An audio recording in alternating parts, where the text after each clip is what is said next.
Some of you may not be aware, but driving is actually very stressful, especially if you are driving for a living. Even for me, right, who has been driving for a couple of years, there are times when I feel very stressful. And this video is about how I deal with anxiety behind the wheels.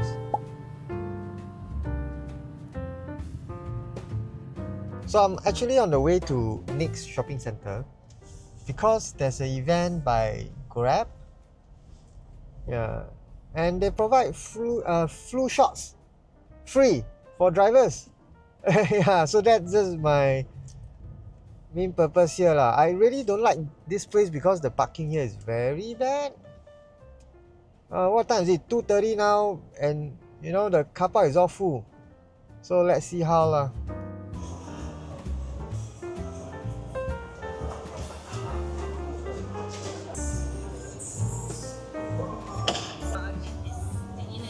Okay. What is this? Oh, this one you have to stand here Oh. and just toss the coin. Oh. Okay, consider. Consider, yeah, okay.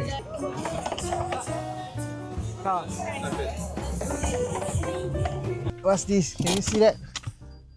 Wow, power lah! $10 NTUC voucher. So not only I got a free flu jab, also got $10. What can I buy? Nuts and banana, yeah. So as I was saying, driving for a living is actually very stressful. Why? Number of reasons lah. I mean, okay, let me tell you the obvious one. The traffic condition. Now, for those who drive for a living, and drive long hours, you can see lah all type of road users, you know, different type of behavior, different type of patterns, yeah, and sometimes it can be very unpredictable. You know, people suddenly jam brake, you know, cut into your lane, right? So we have to remain focused 24/7 while on the road. So it's very draining on the energy on the brain, and it's also very strenuous, right? So not only is the road users behavior unpredictable, also so many things are sometimes raining so heavily, you got flash flood, right? How do you predict, right? Yeah, I know it rains in Singapore, but sometimes the rain so bad, you kena flash flood, and then obstacles on the road. So a lot of things on the road is happens spontaneously. Then you need to make last minute decision. Yeah, so that can make a driver very anxious, you know, especially when you have bookings, right? For example, you are booking to pick up passengers, right? Pick up maybe the estimated arrival time ETA maybe 5 minutes only. Wow, then all of a sudden there's a road obstacle, or you know, somebody cut the lane, then jam out the whole road, or the what I hated most is when you encounter, you know, those rubbish dump truck. Wow, they block the whole road, then you have to wait for them to load the rubbish. 5-minute ETA become 15-minute ETA. Wow, so stressful, right? This kind of unpredictable road conditions. So that's the most obvious one.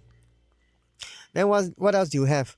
Bookings, or managing and multitasking bookings, right? So imagine you're on highway CTE, right? Then left filter to Braddell, but you're on the first lane. Suddenly, out of nowhere, got one booking from Toa Payoh. Search fare, then how?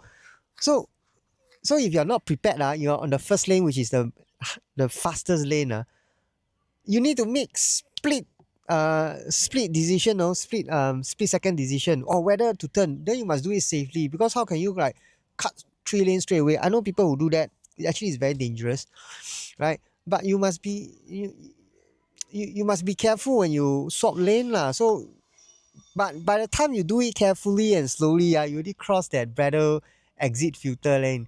You miss imagine you did accept, then that's it lor. How are you gonna make one big round from Ang Mo Kio Avenue 1 back to Toa Payoh? So this kind of bookings, multitasking, juggling between bookings and driving, right? Especially on top of the pudding, you got the traffic condition. Wow, I can tell you, sibei stress, you know, right? So this kind of situation, either you are already very familiar. Like for me, I know lah. When I reach this kind of junction, Like for example, another one is PIE's Rangoon City, for example, right? If you know that okay, I definitely don't want to take booking from, for example, that area, Bidadari, right? Or this what you call Potong Pasir there, right? I know I don't want. I know I want to go up to Ang Mo Kio, right? In that instant, I'll switch off my apps. Why you stress yourself? What is suddenly the ping come in and go to Bidadari, right? Unless I'm prepared, then I'll go to the slower lane. Then if ping come, then I can filter in carefully. So unless you're prepared, you're familiar, right? These are things that can lessen the stress. But yeah, what I'm trying to say is, juggling between apps, jobs, booking, and road condition is actually very, very stressful. Now, as a passenger, have you seen before drivers? I'm sure you encounter different phones on the dashboard and the dash cam, right? Different 4 or 5 phones. Now, why do they do that, right? It's because one phone, if you have all the apps inside there, then you slow down the phone, and when you swap left and right, people already took the booking, right? Sometimes your phone heat up also, it also throttle the whole phone, then your phone becomes slow, you can't get bookings, right? You're running so many applications that uses a lot of resources, and then you still got navigation apps, right? Like Google Map. So I know drivers who have multiple phones to take on different jobs lah, right? So those kind of driver they need a lot of brain power, So imagine wow, tring, this phone ring from Tada, the job. Then they need to split second make decision because another ping will come in, ting, from Gojek. Like, oh, wow, this one same destination, different price. So which one should I take? Then you press the for example the Grab booking, right?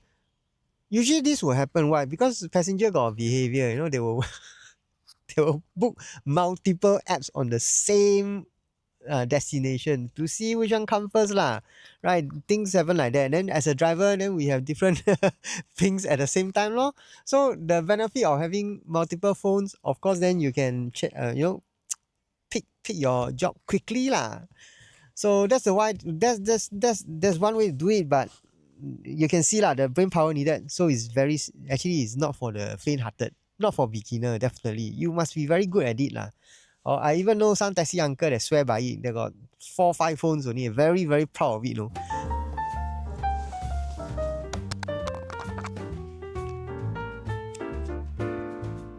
Then what else? You have the anxiety of meeting passengers lah. I mean, who knows what type of passengers you will get, right? Okay, most of the time, fair enough.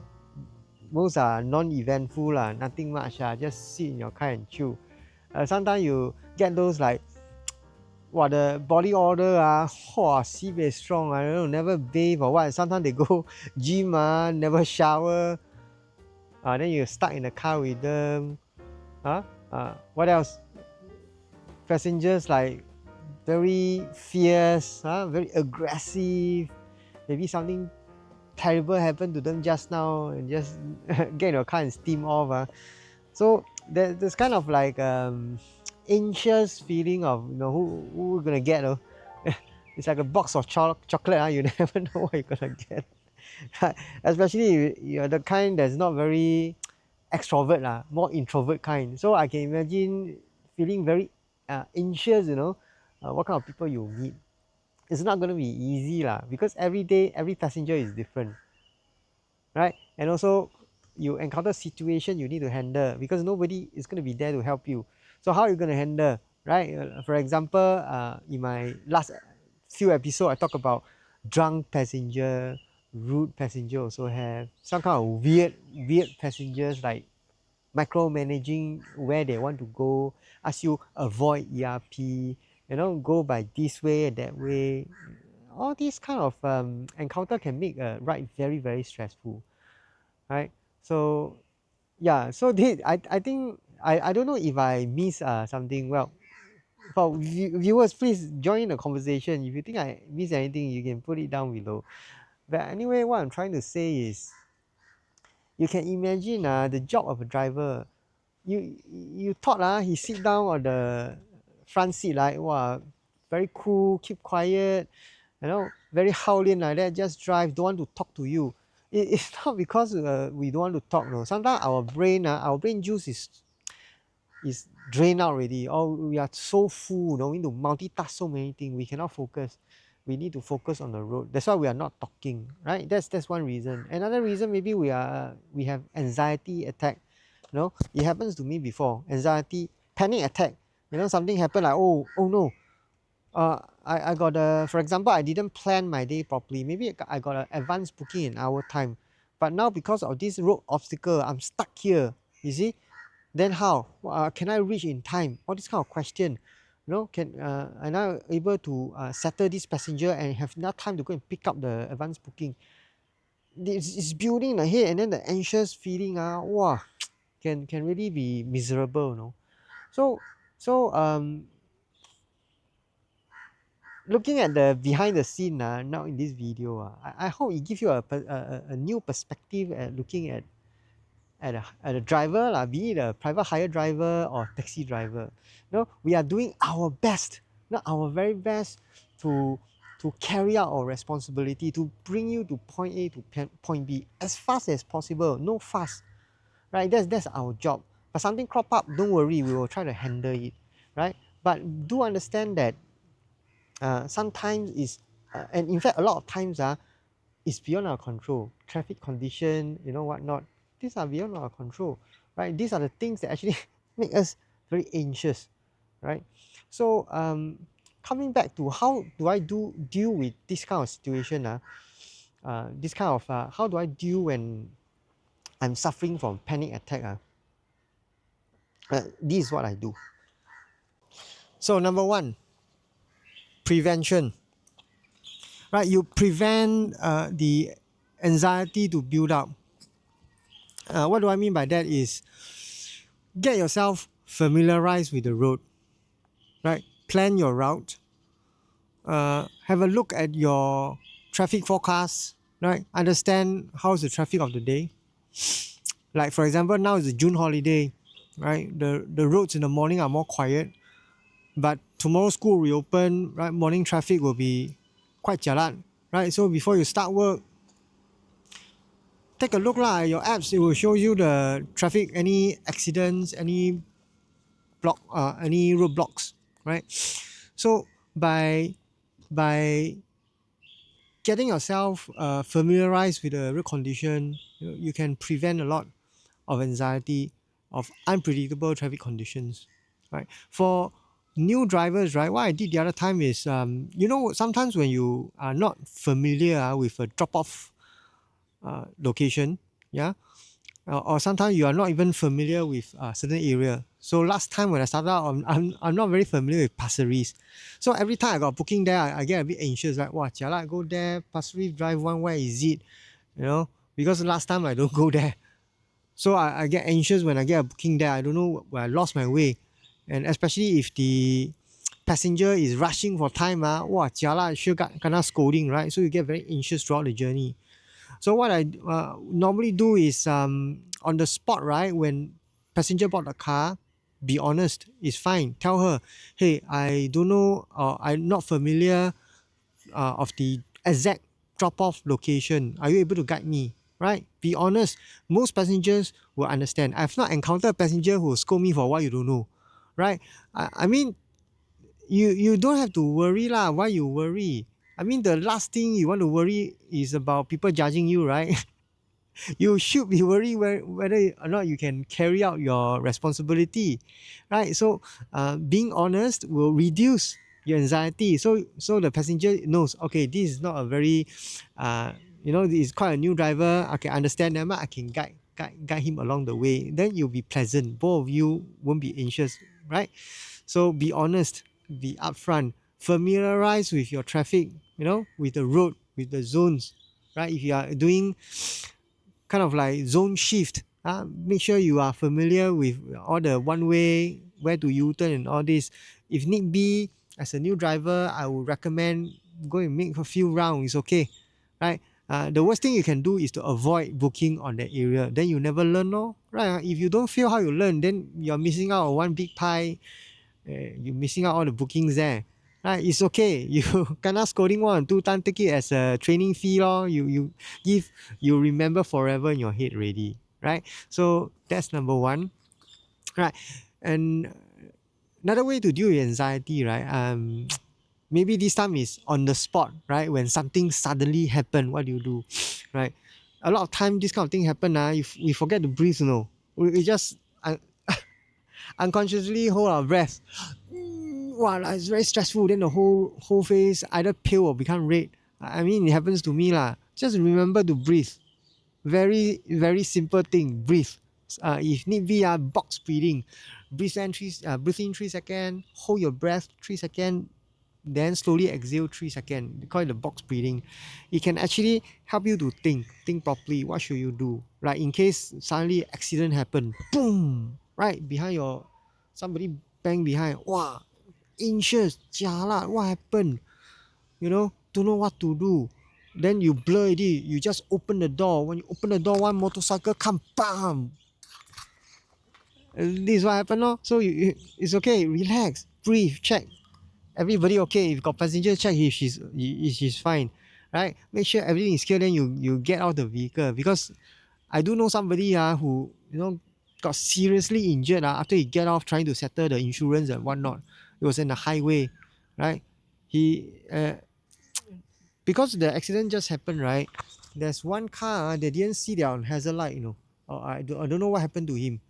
He just banged straight into the car, and the whole car just banged into my friend. So wow, that one is quite jialat. So please stay safe. Accident, whatnot, whatever happened, road obstacle, stay calm, breathe, then you can think properly. That's another way to keep your anxiety level down. Breathing definitely helped me. Also, sometimes you encounter passenger who is very unreasonable. It does happen lah. Passenger who don't want to follow the law, don't want to put on passenger seat belt, want to eat in the car, refuse to listen to advice. How are you gonna fight with the passenger? Cannot, right? Passenger always right. Passengers, I don't know lah.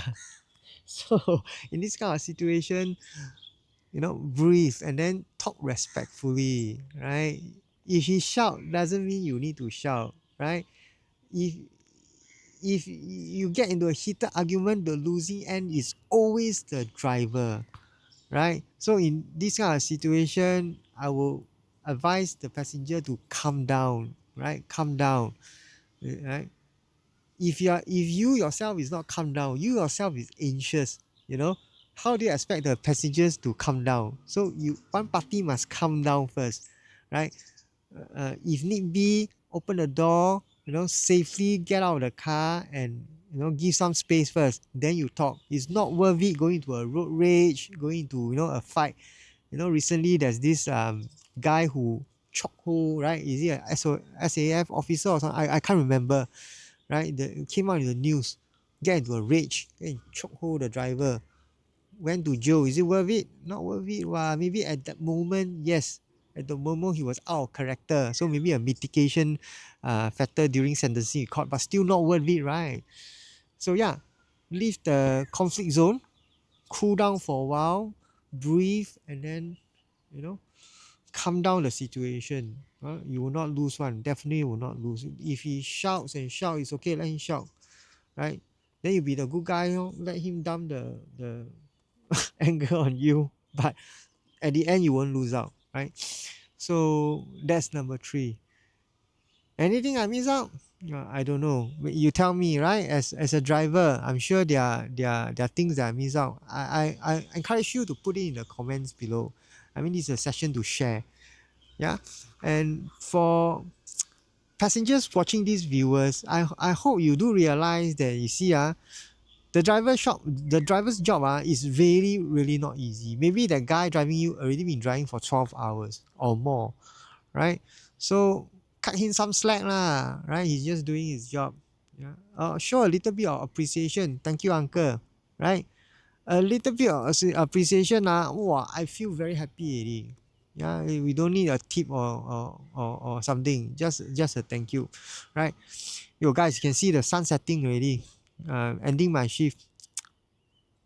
Yeah, Sunday, quiet. I don't think I'll drive today lah. I'm gonna do some editing.